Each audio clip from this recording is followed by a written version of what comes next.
Do you want to know about importing text files into Access? Watch on.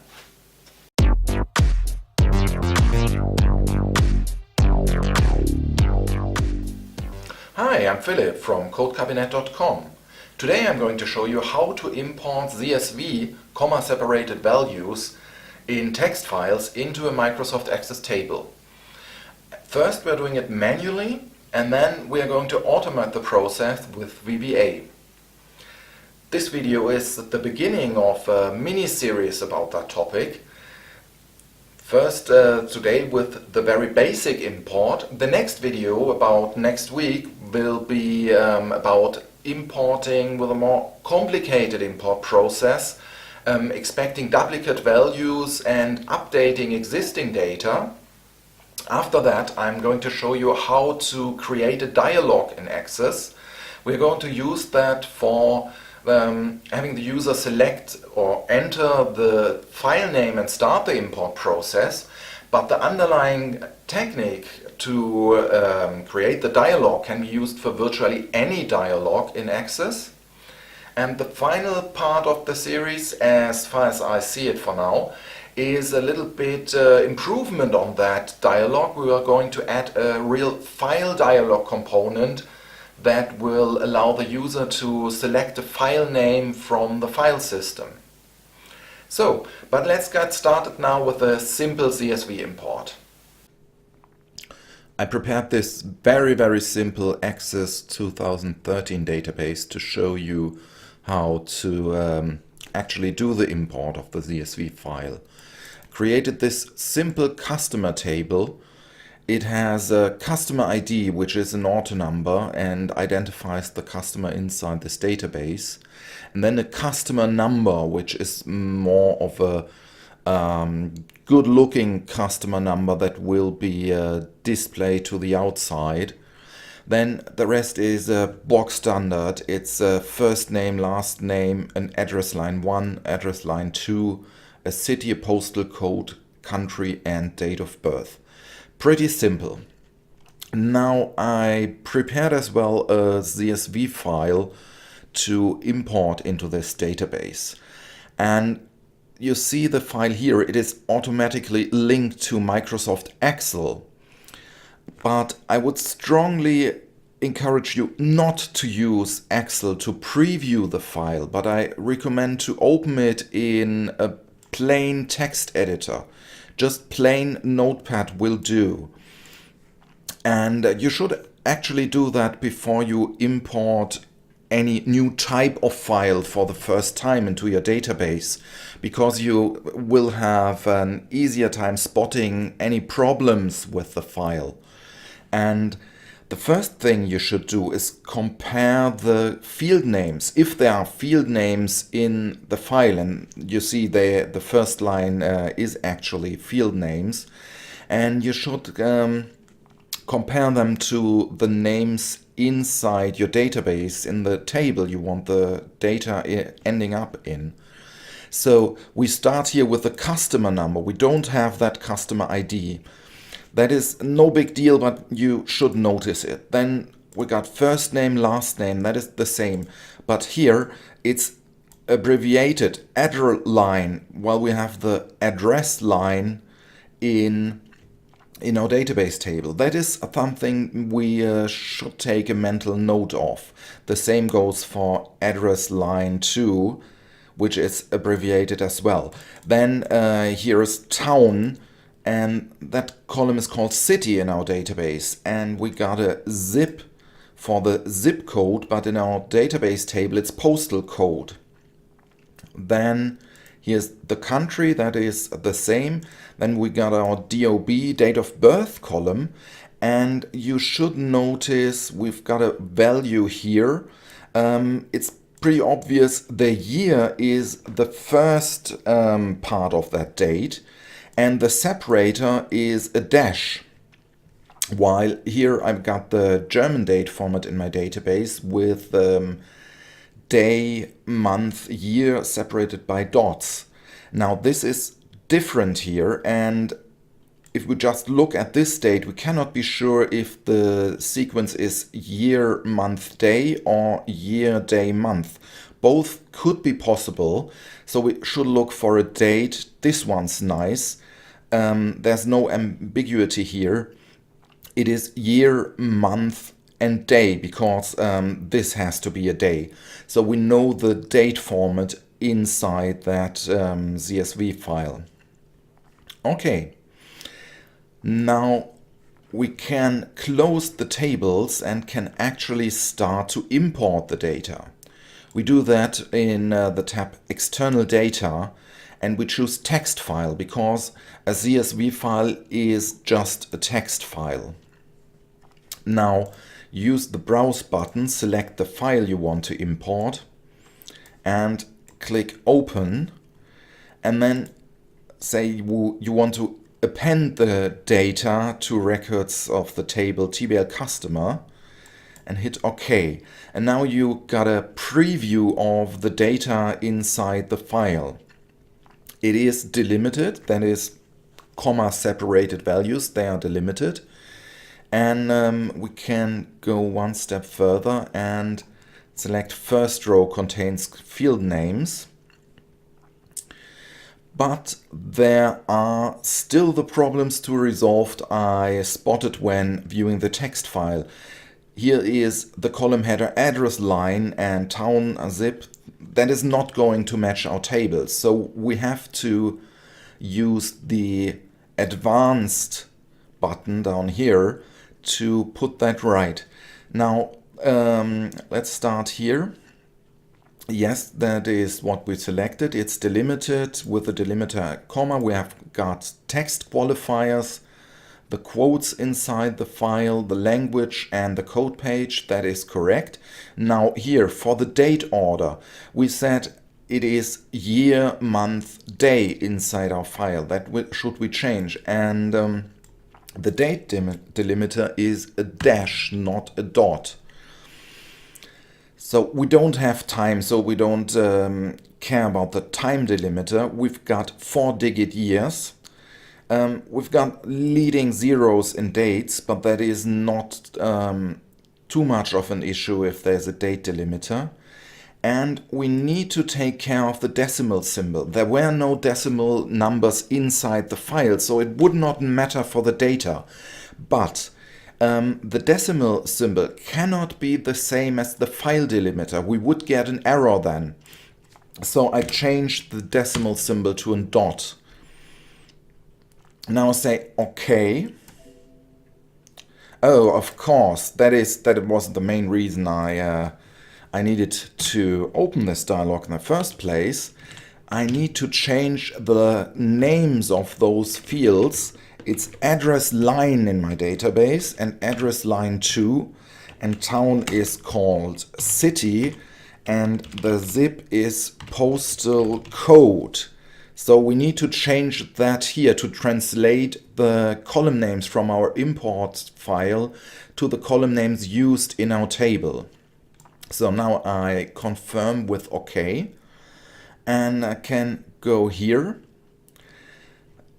There's nothing more to select in the wizard. I just say finish. So no errors. The import completed successfully. And now I've got the option to save this import. And I check this to do that. And I'll show that in a minute. So I'll say save import.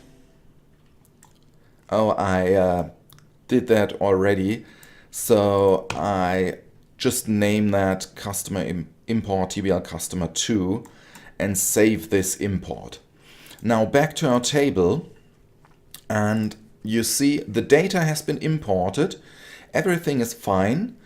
The date, that is an important thing to look for. The date has been correctly recognized. The data looks fine. So far, we had a good success here. Now, what if we want to import that same type of file again? And that is something that might happen quite a lot in your database, that you get a new file every day or every week or every month, and you always want to perform the same import, did not prepare a new file, so I just delete those imported rows from my table, and I just pretend I got a new file with new data. And there's one way I can fairly easily replicate the import I just did. Here's the Saved Imports button, and you see that is one I created earlier, and that is the import I just saved, Import TBL Customer 2. And you see this is the file name, and I can just run this import, close this, and look at the data again, and it has been imported again. You see the auto number customer IDs, they have been, they are new values, so the data has been imported again. You see that there. And that is, well, an easy step to repeat a saved import.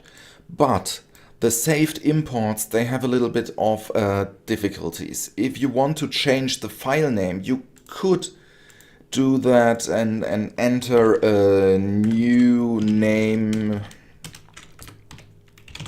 here to change the file name, but that is not very user-friendly, and there's no option to use a file dialog here to select the file name, and so that is fairly limited. You can only import the same file by name again and again and again.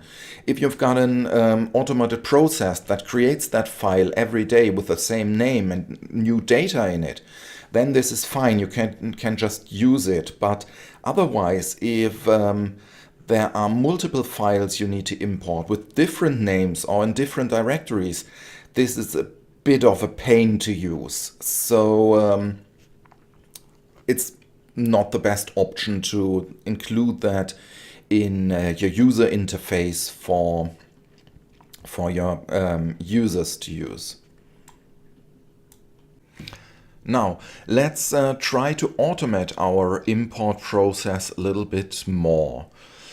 I go to the VBA editor in Database Tools, Visual Basic, and hit the Insert Module button up here, and got a new module now, and I write public sub import CSV file. And now I can use the do command object with the run saved import export method to start that saved import steps I prepared just a minute ago, and it's called Import TBL Customer 2. And now I can just run that. I can hit F5 or I can click the run button up here. You've seen the hourglass for a second. And if I open the table, now the data is in here again. And it is imported, it works. I delete that right away, these imported rows. Go back to Visual Basic, but there is the same problem we had in the user interface in that dialog to run the saved import. There is just the name of that import I can supply. I cannot even change the file name here, so this is very, very limited. I can just repeat the steps I previously used, and that is well, it will not be suitable for most requirements you encounter in a real-world application. So I'm going to delete that and show you another way to import that, and that is much more versatile. Once again, on the External Data tab, click Text File, select the CSV file, select the table here, hit OK. And even though the advanced button is here already, don't hit it just yet. We go next, and we absolutely need to check the first row contains field names first, because otherwise there would be a problem. Now I go to advanced, and now you see the column names from the file, as I did before. If I had hit the advanced button earlier in the first page of the dialog, it would have read the field names from the table. And that is not what we want. So I just need to adjust for the names in the table. The town is city, and that is our postal code, as we did before. Once again, I changed the date format, the date delimiter, check the leading zeros in dates, and change the decimal symbol to a dot. And now instead of just clicking OK, I do something else. I go to the Save As button, click that, and now I can save the stuff from that dialog in an import specification. And I just choose the specification name Customer Import Specification and click OK. Now I can confirm with OK once more, and I could continue here. I'm going to cancel to show you what that import specification does. I start the import anew.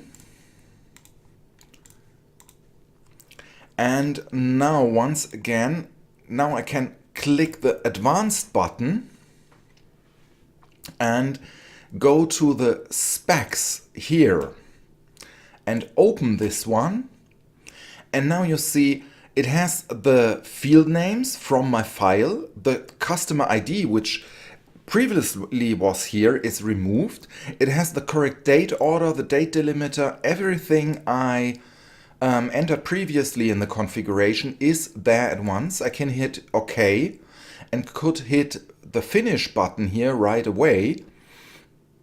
But I don't do that. I just wanted to show you that you can simplify these steps a little bit, but that is still much too complicated for your average user. So you cannot include that in the user interface of your application. So I'm going to cancel here and once again go to the Visual Basic editor, hit the Insert Module button and start with my public sub import CSV file once again. And again, I use the do command object, but now I call the transfer text method. That is for importing or exporting text files, and that's what we want to do. And now I need to define the type of transfer text operation I want to do, and that is AC import delimited, because a CSV file is delimited by the commas. Now that is the important part. I can now name a specification that should be used for that import.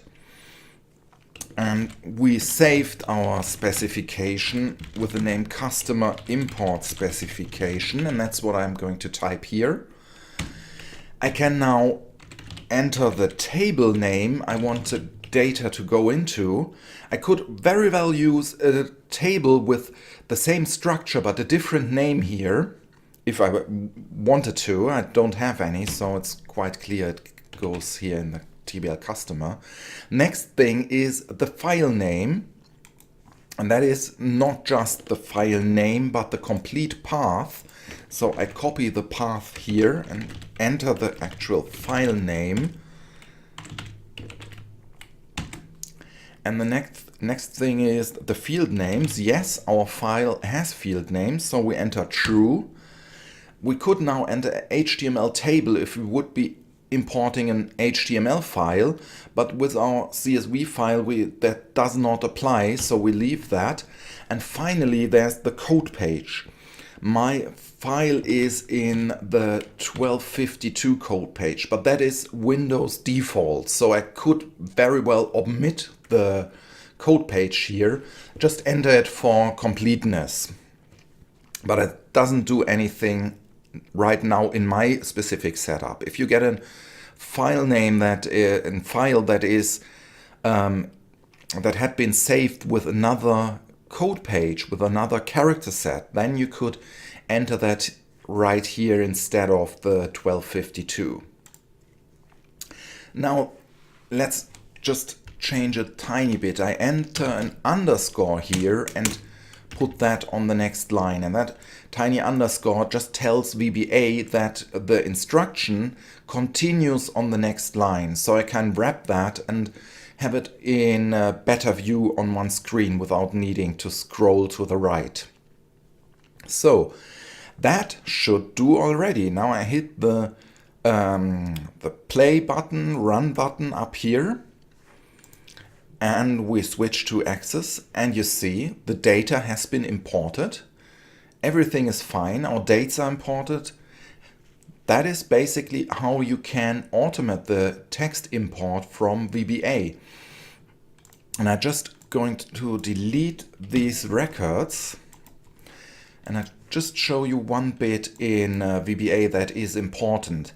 Now all that is hard-coded, but I can very well change my procedure and supply a file name here, and that is a string, and now I cut out that hard-coded path to the file and put in my file name argument in here. Now I can just write call import CSV file here in the immediate pane, and I paste my path to the file, and now I hit enter to run that, and once again the data has been imported. So that would be the approach to design your CSV file import much more flexible than before. You can now supply the file name from the outside. You can either have a routine that calls that has a set of predefined file names. You could hard code that like I did in the immediate pane down here with a fixed file name as before, but you could very well design a form in the user interface of your application with a file dialog and let the user select the file name and then run that saved import with the user selected file name. And I will show how that works in another video because it is not really part of the core import process. So this is it for today. I hope I was able to explain the basic options and mechanisms of importing text files into Access. Next week we are going to cover a little bit more complicated import. If the video is released, you're going to see it here or there or anywhere on the screen.